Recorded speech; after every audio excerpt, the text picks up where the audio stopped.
Hai, hai semuanya, balik lagi nih sama aku di videoku kali ini di YouTube channel yang ini. Apa kabar nih kalian semua? Semoga kalian semua baik-baik aja di sana. Masih dalam suasana Covid sekarang. Semoga kalian baik-baik aja, tetap pakai masker, ikutin protokol kesehatan yang ada. Stay safe everyone.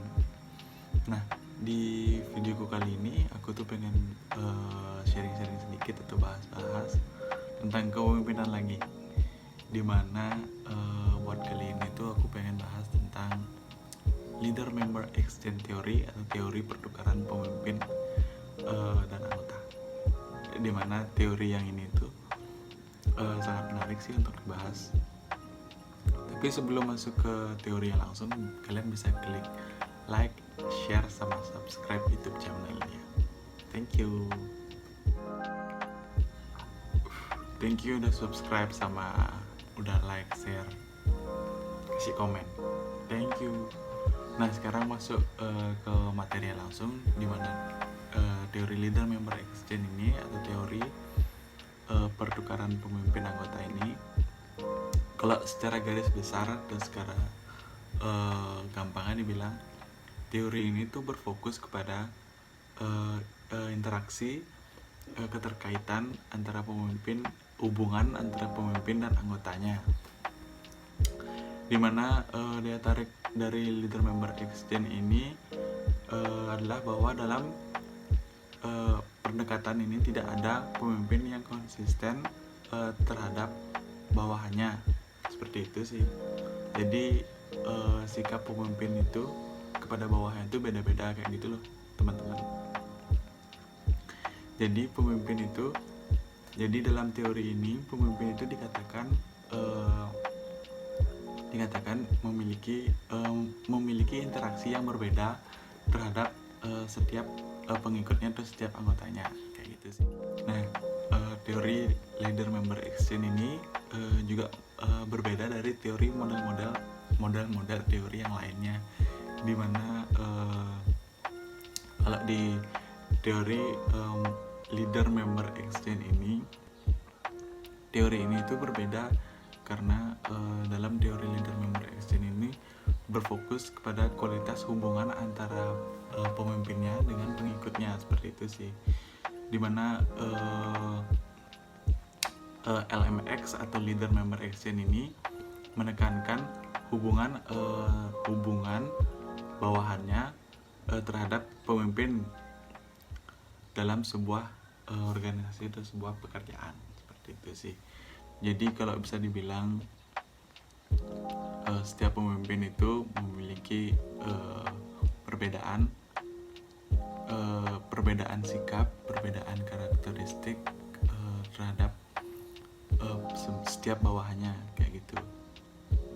Misalnya kalau sebagai contoh, ada nih seorang pemimpin di sebuah perusahaan, di mana pemimpin ini tuh memiliki jajaran, memiliki staff. Nah, pemimpin ini kayak punya dia circle sendiri gitu, pemimpin ini tuh memiliki hubungan yang interaktif di circle dia, sedangkan kalau di luar circle-nya itu pemimpin itu kayak sebatas rekan kerja aja sih, nggak lebih dari itu. Jadi kayak jomplang gitu, kayak ada perbedaan sikap, perbedaan interaksi antara karyawan satu dengan karyawan yang lainnya, dimana dalam hal ini akan menyebabkan rasa ketidakadilan dan kayak gimana ya, karyawan yang lain tuh akan merasa kayak iri, atau mungkin kayak gimana gitu ngerasanya, kayak ada gap lah di antara karyawan satu dengan karyawan yang lainnya, karena pemimpin ini tuh membedakan sikapnya terhadap si A dan si B kayak gitu. Jadinya kayak nggak adil gitu aja sih sikap seorang pemimpin ini. Itulah yang dibahas di dalam teori leader member exchange, di mana hubungan keterkaitan antara pemimpin dan anggota itulah yang difokuskan dalam teori. Nah, tadi kan dikatakan ada yang namanya pemimpin melakukan pengelompok-pengelompokan antara si A dan si B, melakukan perbedaan karakteristik dan perbedaan sikap seperti itu. Nah, dari perbedaan persebut akan menimbulkan yang namanya iri hati atau perbedaan merasa ketidakadilan dan yang lain-lain,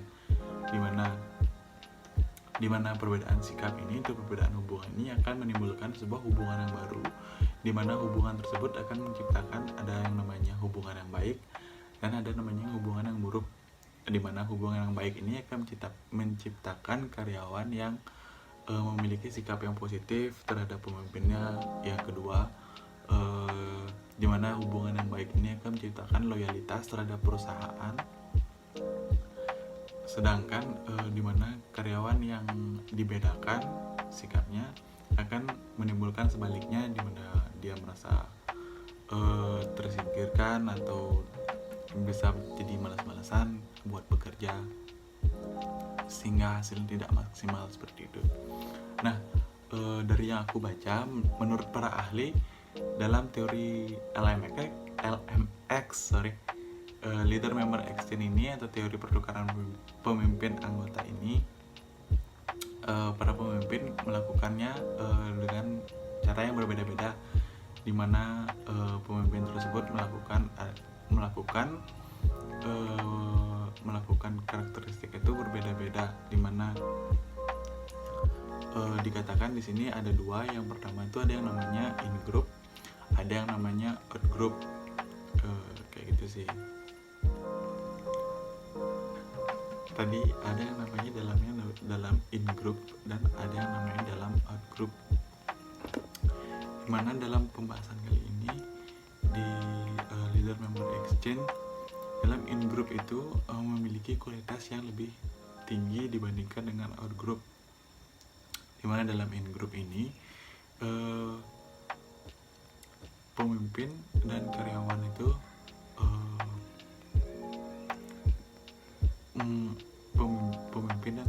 itu memiliki kontrak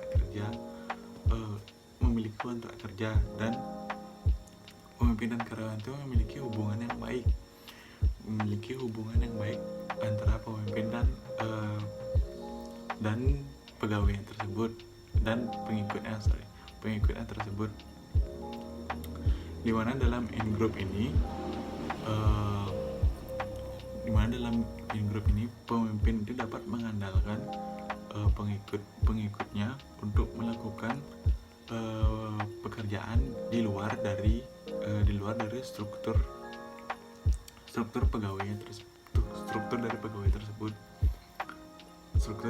tersebut, di mana dalam in group ini pegawai tersebut sukarela dalam melakukan pekerjaan yang diberikan oleh pemimpin tersebut. Berbeda halnya dengan out group, di mana dalam out group pemimpin dan pengikut itu memiliki hubungan yang sebatas hanya rekan kerja, di mana dalam out group, di mana dalam kelompok out group itu memiliki kualitas yang rendah. Pengikutnya itu hanya melakukan pekerjaan sesuai struktur dan melakukan kegiatan secara formal lah pokoknya. Dimana dalam out group itu juga pemimpin itu tidak memberikan pekerjaan yang di luar dari struktur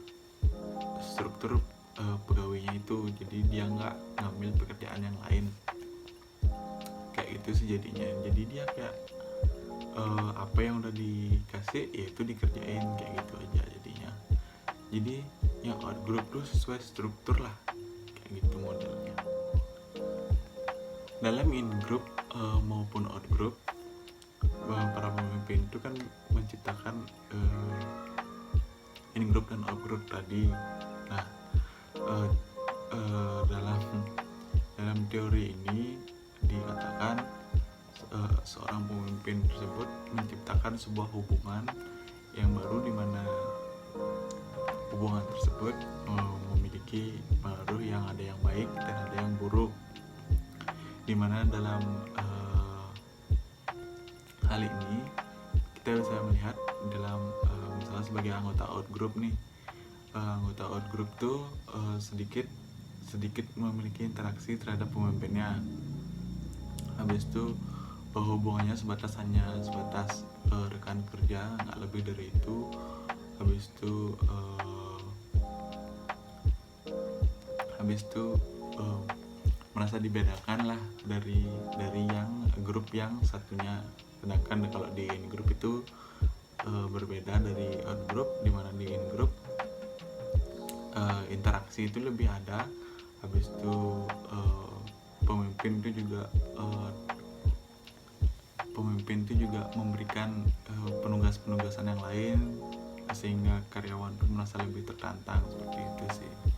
Nah, dari sini juga sebagai anggota dalam misalnya sebagai anggota dalam anggota in group itu lebih memungkinkan untuk menerima penugasan yang lebih menantang dari yang out group tadi, karena dalam in group ini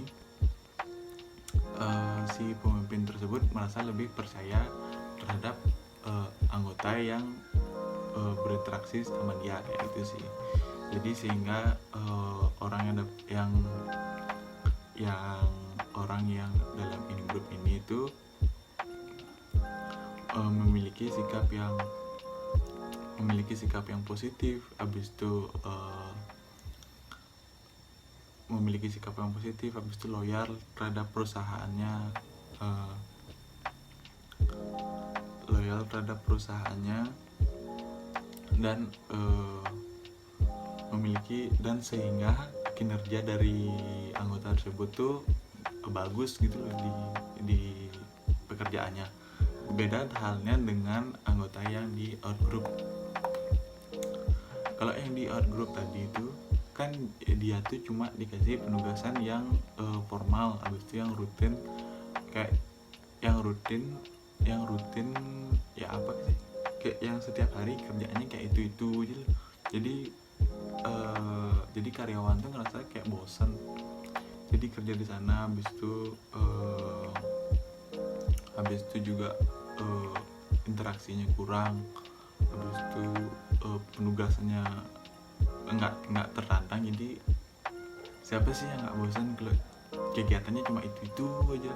Habis itu lingkungannya kayak gitu juga, pasti juga karyawan tuh bakal ngerasa bosan, sehingga kemungkinan pada akhirnya anggota dari out group ini tuh anggotanya bakal mengundurkan diri dari perusahaan, kayak gitu sih teman-teman. Nah, masih dalam in group sama out group, sekarang dari sisi pencapaian tujuannya. Kalau dari in group dan out group itu sendiri, kalau dari in group, bekerja di in group itu memungkinkan si pemimpin ini melakukan pekerjaan itu secara lebih efisien dan lebih efektif, karena anggota dalam in group itu sendiri suka rela dalam membantu pemimpinnya untuk menyelesaikan tugas-tugasnya, seperti itu. Namun sebagai respon atas apa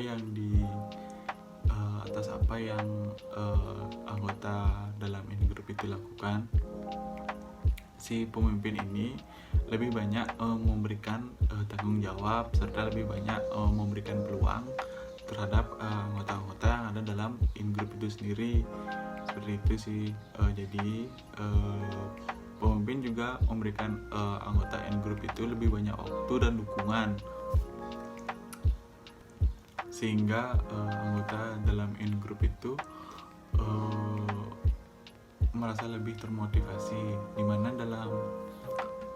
dalam hubungan antara anggota dalam in-group dan pemimpin ini terjadi hubungan timbal balik dan ada terciptanya rasa loyalitas dan kepercayaan antara anggota in-group ini sendiri dan si pemimpin ini, seperti itu. Berbeda halnya dengan anggota out-group, dimana anggota out-group ini mereka tuh melakukan pengerjaan apa yang disuruh, yaitu yang mereka kerjakan, kayak gitu. Nggak lebih dari itu, nggak lebih dari apa yang disuruh, nggak lebih dari itu juga, dimana pemimpin ini juga memperlakukan anggota outgroup tuh secara adil sesuai dengan kontrak kerja yang berlaku. Begitu juga pekerjaan mereka itu juga sesuai dengan apa yang sudah tertera dalam kontrak kerja mereka tersebut, kayak gitu juga. Kalau tadi di dalam in-group itu mereka tuh dikasih lebih banyak imbalan serta diberikan dukungan yang lebih banyak serta waktu yang lebih banyak, berbeda dengan di outgroup. Kalau di outgroup itu mereka dikasih imbalannya sesuai standar yang sudah ada dalam kontrak kerja. Habis itu hubungannya juga sesuai dengan apa yang sudah ada dalam kontrak kerja, hanya sebatas rekan kerja aja, nggak lebih dari itu. Selebihnya itu sesuai sama deskripsi yang ada di kontrak kerja, kayak gitu aja sih teman-teman. Jadi itu dari secara gininya, kalau di in group sama di out group itu kayak gitu. Nah, tadi itu kan sudah bahas yang namanya soal in group sama di out group. Nah, sekarang kita tuh bahas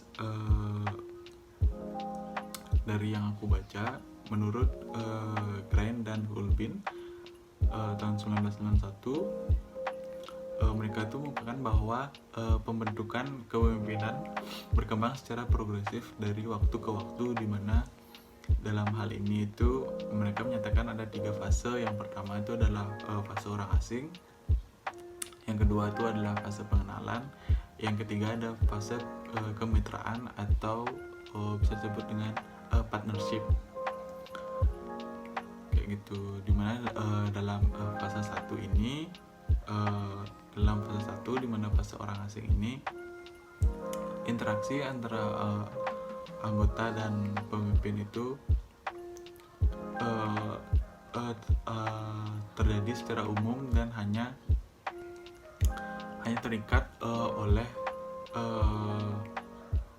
sebuah aturan. Nggak jauh beda sih sama dari yang outgroup tadi, hanya sebatas rekan kerja, kayak gitu-gitu aja. Itu yang fase 1 dimana fase orang asing. Dimana fase orang asing dimana bawahannya ini dimana di bawahan dalam fase 1 ini mereka tuh kayak patuh, kayak hormat tuh kepada pemimpinnya secara hierarki, karena pemimpinnya itu berada di atas mereka, seperti itu sih.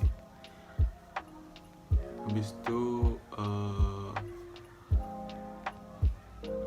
secara hubungannya, kalau secara hubungan kerja juga dalam fase orang asing ini terbilang rendah ya,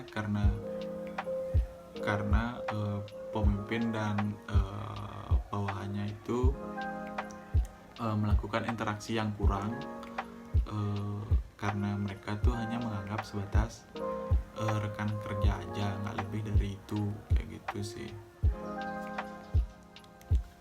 Nah, lanjut ke fase yang kedua, dimana fase yang kedua itu adalah fase pengenalan, dimana dalam fase ini itu interaksi itu lebih meningkat ya, dimana bisa dibilang interaksi itu dalam fase menengah. Dimana kalau di fase pengenalan ini seorang pemimpin itu dapat dilihat apakah pemimpin tersebut mau memberikan bawahannya itu tantangan yang baru, atau tantangan atau pekerjaan yang lebih menantang untuk bawahannya. Begitu juga sebaliknya, kita juga dapat melihat apakah bawahannya tersebut mau untuk mengambil tantangan yang diberikan oleh pemimpinnya tersebut ataukah tidak, seperti itu sih. Jadi dimana dalam fase pengenalan ini interaksi yang terjadi antara bawahan dan pemimpinnya tersebut dapat dikatakan lebih baik dari fase yang sebelumnya, dimana fase sebelum itu hanya sebatas rekan kerja saja, nggak lebih dari itu. Kalau ini interaksinya sudah mulai ada dan sudah mulai terlihat dan dapat dikatakan lebih baik dari yang sebelumnya. Dimana juga di sini rasa hormat terhadap satu sama lain itu juga sudah mulai kelihatan sih. Habis itu juga tujuan sama sasaran kelompoknya juga sudah mulai lebih jelas daripada sebelumnya. Seperti itu sih kalau dari fase kedua ini, kayak gitu.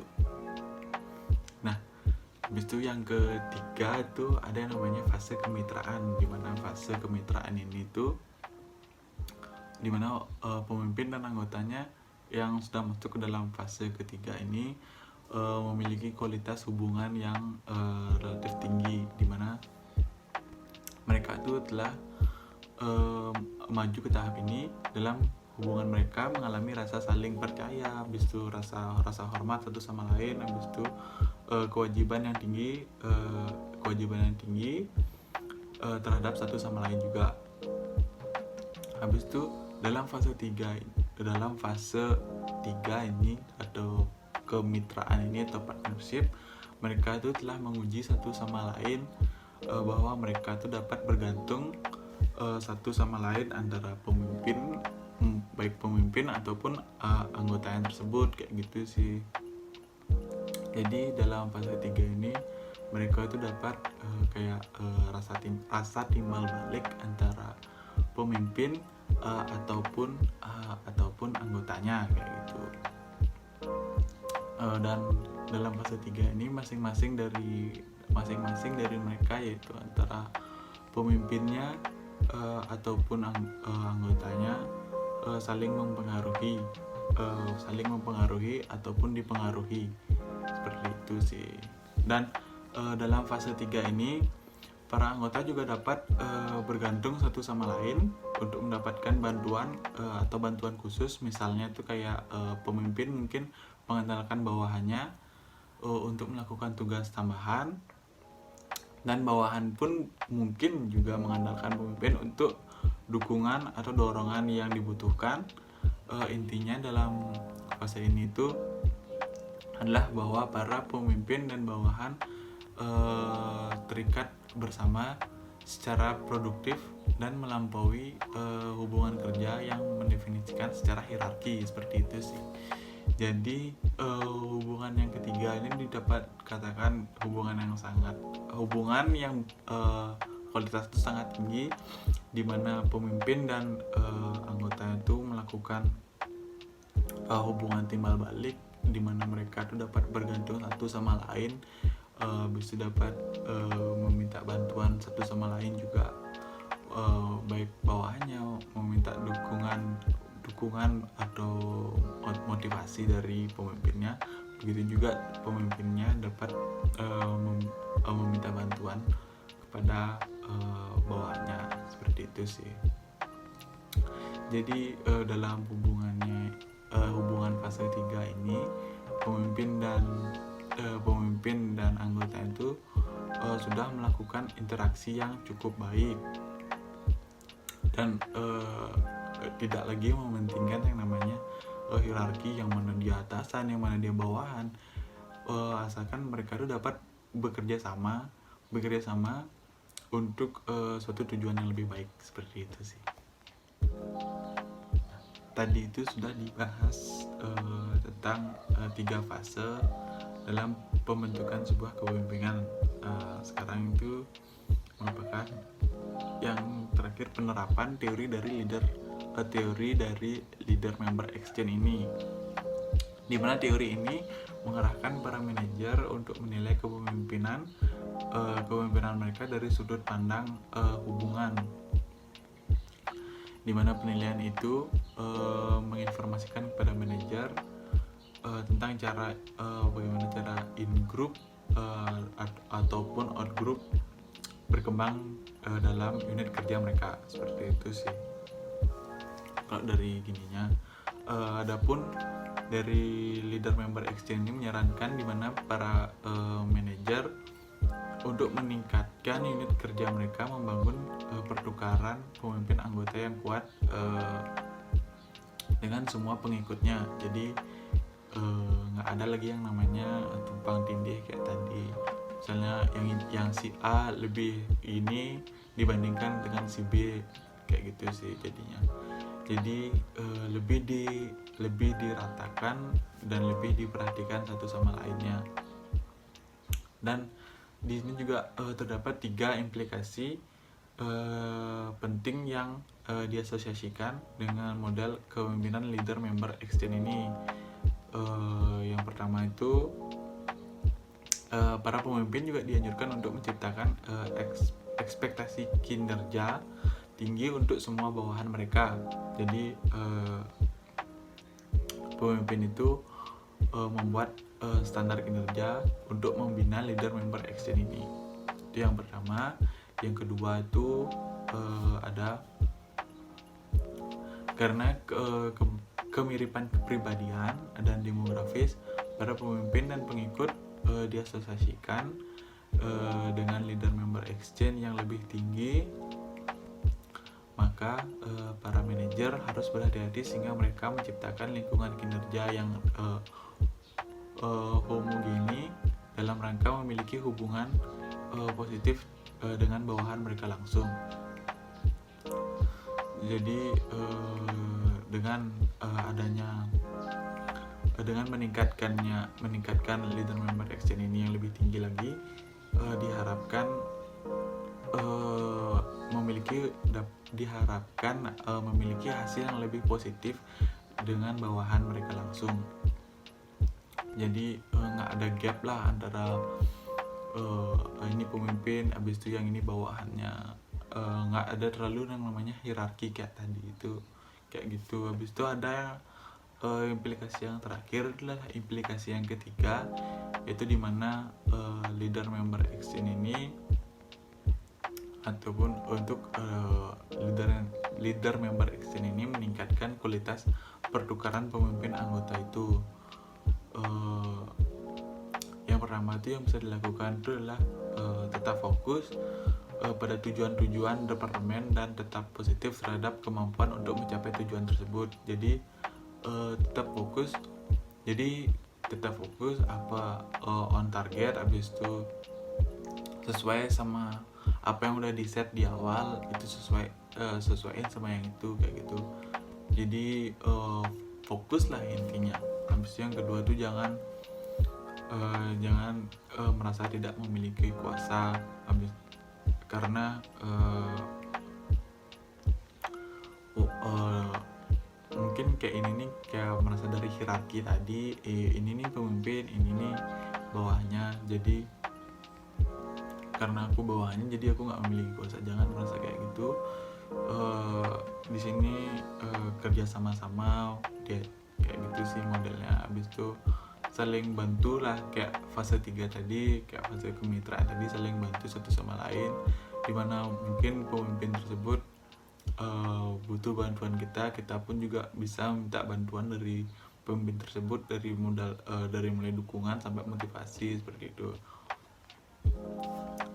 Habis itu dapat memperbaiki hubungan dengan manajer, dimulai dengan memperhatikan tingkat kepercayaan. Habis itu memperbaikinya dengan komunikasi yang rutin dan efektif, dan juga meningkatkan kepercayaan tersebut dengan menjalani komitmen yang meraih tujuan, dimana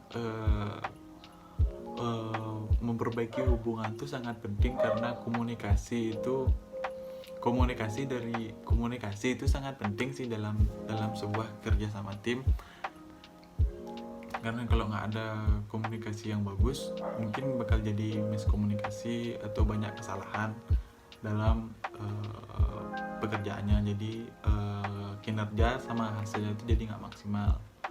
Kayak gitu sih yang bisa dikiniin dari aku, kayak gitu.